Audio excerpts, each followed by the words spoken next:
Today, we're doing a little case study on one of the biggest EV charging companies called ChargePoint. ChargePoint is super unique because, believe it or not, they actually don't make their money from people using their chargers. But how does this make sense? Well, let's take a look at how ChargePoint makes their money and how they separate themselves from Tesla and their other competitors. So, if you're thinking about investing in this industry, after this video, you'll be able to decide which model might be the most profitable for you. Okay, first off, who is ChargePoint? Well, ChargePoint is the largest level 2 EV charging company in the United States. Globally, across North America and Europe, I read that they have over 1 million charge ports. They're based in Campbell, California, and are on the stock market with the ticker CHPT since March 2021. Okay, now let's take a look at their business model and see how ChargePoint makes money. Most EV charging companies make most of their money through something called revenue sharing. This is when the EV charging company takes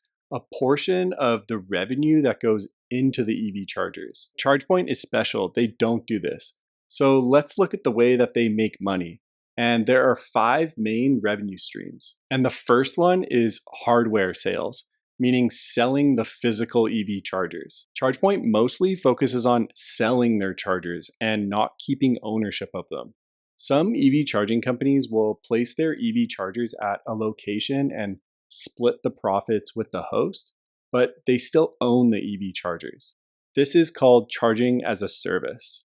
But ChargePoint, instead, they like to sell the chargers to the businesses, fleets, property owners, and then they let those hosts set their own prices for people to use the chargers. So the hosts are largely in control. Most of ChargePoint's business is level 2 chargers for workplaces and commercial properties, but they also have DC fast chargers for fleets and highways. The second way that ChargePoint makes money is through the software and network subscriptions. Most EV charging companies make money this way, so it's pretty common. Managing a network is pretty complicated and it's a lot of work, so usually there's a monthly networking fee associated with an EV charging company.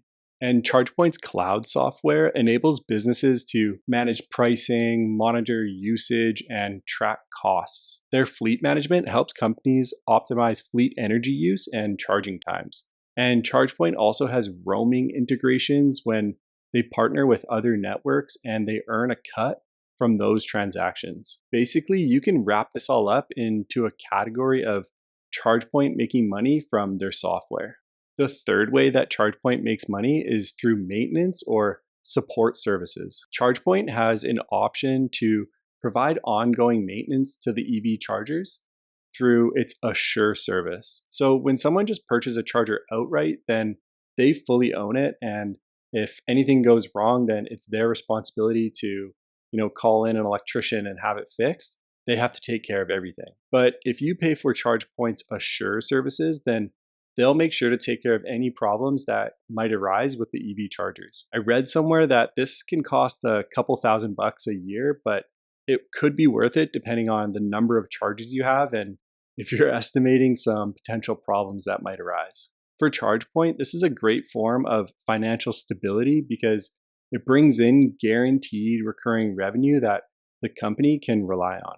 One thing I want to note is, although ChargePoint doesn't have revenue sharing, they do sometimes have transaction fees. And this is the fourth way that ChargePoint makes money, although it's pretty minor. ChargePoint takes a small transaction fee when drivers use its app or RFID cards to pay. This is mostly because most EV charging companies use third-party payment processors like Square or PayPal, which have small fees and also do credit cards. So it's usually just a small percentage, like 3%, that they pass on to the customer per transaction.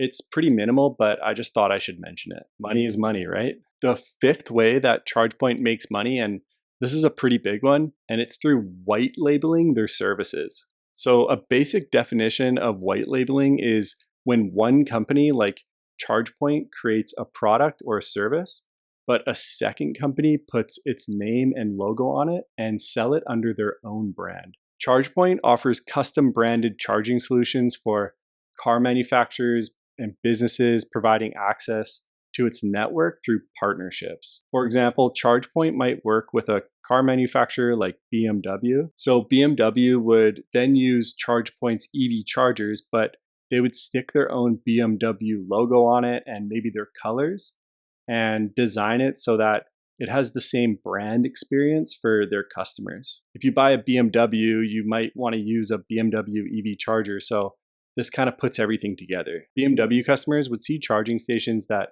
look like they're owned by BMW, but they're actually powered and maintained by ChargePoint. ChargePoint also does this with their software. So let's say you were starting an EV charging company and you didn't want to pay someone to build your own app or network, then you could just buy ChargePoints and stick your own logo on it. So white labeling is a big portion of how ChargePoint makes its money. Those are the 5 main ways that ChargePoint makes its money, but I just want to circle back to when I mentioned the not taking a portion of the revenue sharing side. This is a big part that differentiates them from their competitors. Now, I should mention that in my experience, the terms and agreements will often change and shift based on your customer or your location. So this might not always be the case, but as my understanding, they don't heavily rely on revenue sharing. Definitely not as much as some other EV charging companies do, like let's say Blink or EVgo. Another huge benefit for the hosts is carbon credits. Everybody's always sleeping on carbon credits, but as far as I understand, ChargePoint lets the host keep the carbon credits. Most EV charging companies are trying to get their hands on the carbon credits that are generated from the EV chargers because they are and could be worth lots of money. But apparently with ChargePoint, ChargePoint just focuses on providing the charging infrastructure, and the hosts or the station owners of the EV chargers get to keep their carbon credits. But is this a smart way for ChargePoint to operate? Let's talk about 3 ways that this model makes a lot of sense. And the first one is that it's super scalable. ChargePoint doesn't need to own and operate these EV charging stations on a daily basis. The second one is a great one, which is recurring revenue. So through the software services, they have a lot of predictable income on a month-to-month basis. And the third one is a business-to-business focus. So primarily they're dealing with businesses which offer EV charging at a larger scale compared to maybe one-offs that would be for home use. The more research I did, the more I kept seeing ChargePoint as a SaaS business or software as a service, mostly because of the predictable income they're generating on a monthly basis. Also, if you go on the ChargePoint website, they have a really great return on investment calculator. This is actually meant for multifamily homes or apartment buildings, but it can still be tailored for businesses. This helps give you a rough estimate on how long it'll take for you to make your money back after purchasing and installing the EV chargers. And I'll make sure to put a link to this in the description below. So I don't know, what do you think? I think ChargePoint might be onto something good here. I'd love to hear your thoughts in the comments below. Also, if you're wondering who I am and why I care, my name's Trevor and I helped launch 2 successful EV charging startups, and now I make videos on how it works. And I'd love if you were to subscribe to the channel and keep following the journey. Thanks so much for checking in, and I'll catch you on the next one. Cheers. Kind of nailed it on the first one.